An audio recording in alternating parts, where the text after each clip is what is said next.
Hello. कल हमने आपको पढ़ाई थी बनारसी दास, ये देखिए, और कादिर और मुबारक। ठीक है, तो मुबारक की रचना भी बताई थी, अलग सतर और तिलक सतर। बनारसी दास की रचना है जो इम्पोर्टेंट है। बनारसी दास की रचना देखिए, अर्ध कथनाक। ठीक है, तो और उनकी ज्ञान उद्देश्य गुण है रचना। फुटकल भी रचनाएं हैं, जैसे ये है फुटकल कविता संग्रह, नाटक समय सार, कुंद कुंदाचार्य, कृत ग्रंथसार, नामामाल, कोश, अर्थ कथनातक बनारसी दास की इम्पॉर्टेंट है। तो आज हम आपको सेनापति पढ़ाने जा रहे हैं। तो देखिए, ये अनूप शहर के रहने वाले कन्याकुंज ब्राह्मण थे।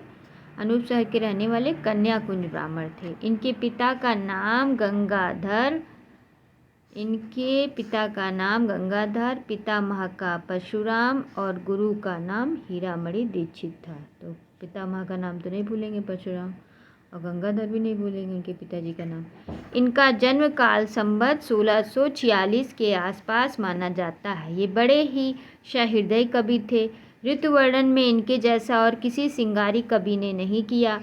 इनके ऋतुवर्णन में प्राकृत निरीक्षण पाया जाता है। पद विन्यास भी इनका ललित है। कहीं कहीं नियमों पर अनुप्रास निर्वाह और यमक का चमत्कार भी अच्छा है। सारांश यह है कि अपने समय के ये बड़े भावुक और निपुण कवि थे।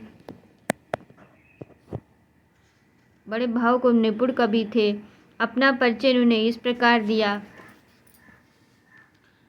दीक्षित परशुराम दादा के हैं विदित नाम, जिनकी कीन्हे यज्ञ जाकी विपुल बड़ाई, गंगाधर पिता गंगाधर के समान जाके।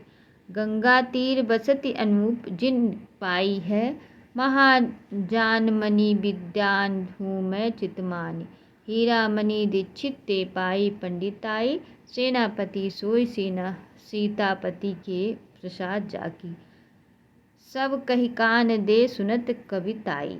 तो सेनापति क्या है? दीक्षित परशुराम दादा है, विदित नाम को उसका सेनापति का। इनकी गर्भवतियाँ खटकती नहीं, उचित ज्ञान जान पड़ती हैं। अपने जीवन के पिछले काल में ये संसार से कुछ विरक्त हो चले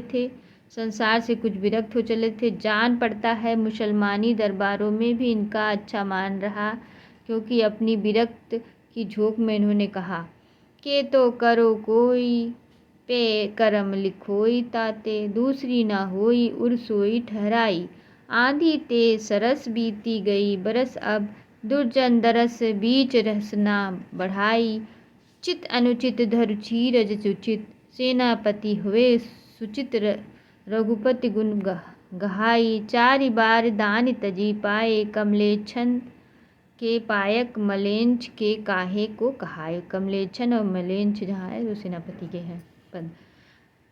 शिव सिंह सरोज में लिखा है, शिव सिंह सरोज भी लिखी है सेनापति की। उन्होंने क्षेत्र संन्यास ले लिया था। इनके भक्ति भाव से पूर्ण अनेक कवित रत्नाकर में मिलते हैं, जैसे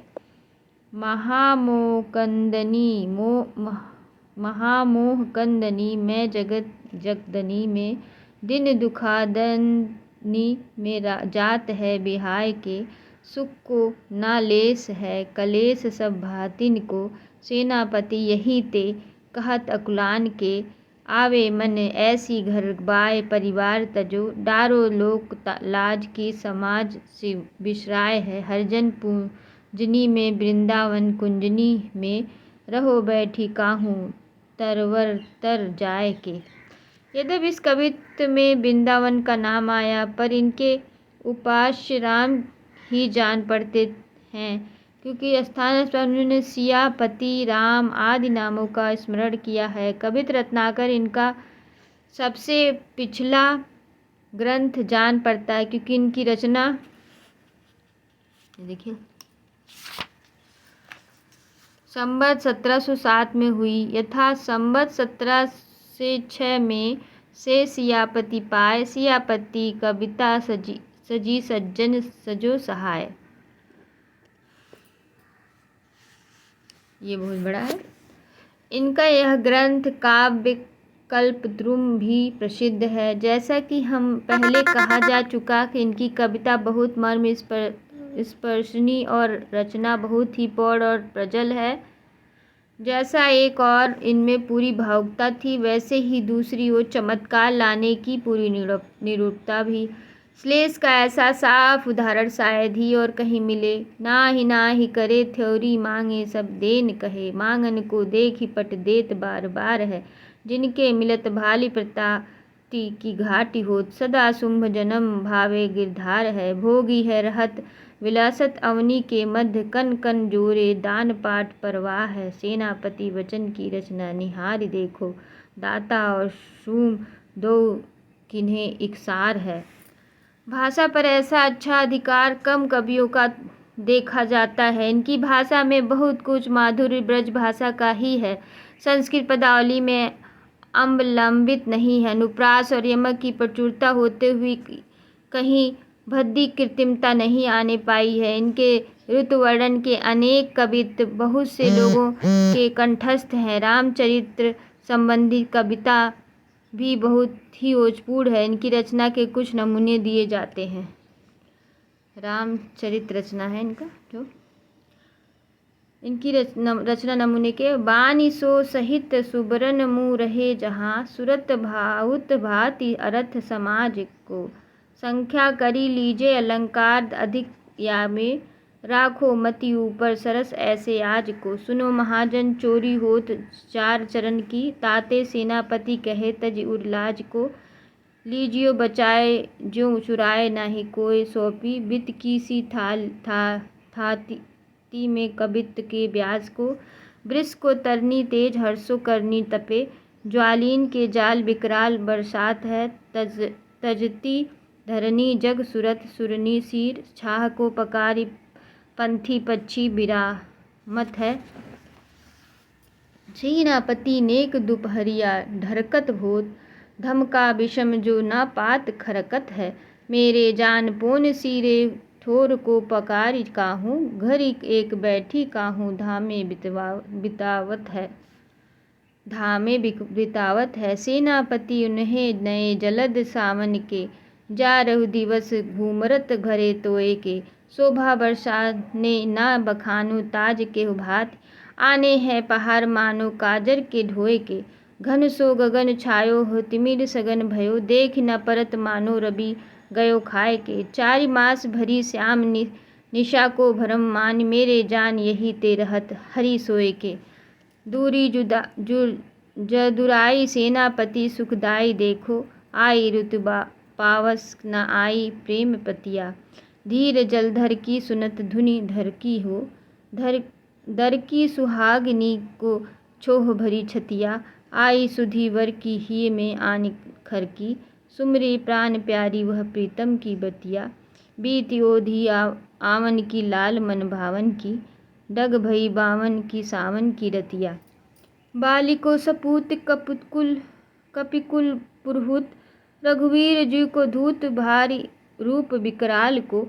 युद्ध मंद गढ़ो पाव रोपी भयो ठाढ़ो सेना, पति बल बाधो रामचंद्र सुपाल को। कच्छप कहली रहो कुंडली टहली रहो, दिग्गज दहली त्रास परो चकचाल को। पाव के धरत अति भार के परत भयो, एक ही परत मिली सपत पताल को। तो देखिए जैसे इनकी रचना काफ़ी लंबा दिया है आचार्य रामचंद्र को अपनी बुक में, हिंदी साहित्य के इतिहास में। रावण को बीन सेनापति रघुवीर जू की, आयो है शरण छाड़ तही मंद अंध को। मिलत ही ताको राम कोप के करी ओप, नाम जोय दुर्जन दलन दीन बंध को। देखो दान वीर निदान एक दान में ही है, देहु जिन्हें दो दान को बखाने सत्य संग को। लंका दस्कंदर की दीनी है विभीषण को, शंका विभीषण की सोदिनी दस्कंध को। सेनापति के भक्ति प्रेरित उद्गार बहुत अनूठे और चमत्कारपूर्ण हैं। अपने कर्म करी हो ही निभाओगे तो हो कि करतार, करतार तुम काहे के वाला प्रसिद्ध कवित इन्हीं का है। तो ये है, अब यहीं पे समाप्त करते हैं। नमस्कार। आशा करते हैं आप सुनकर इसका लाभ उठाएं।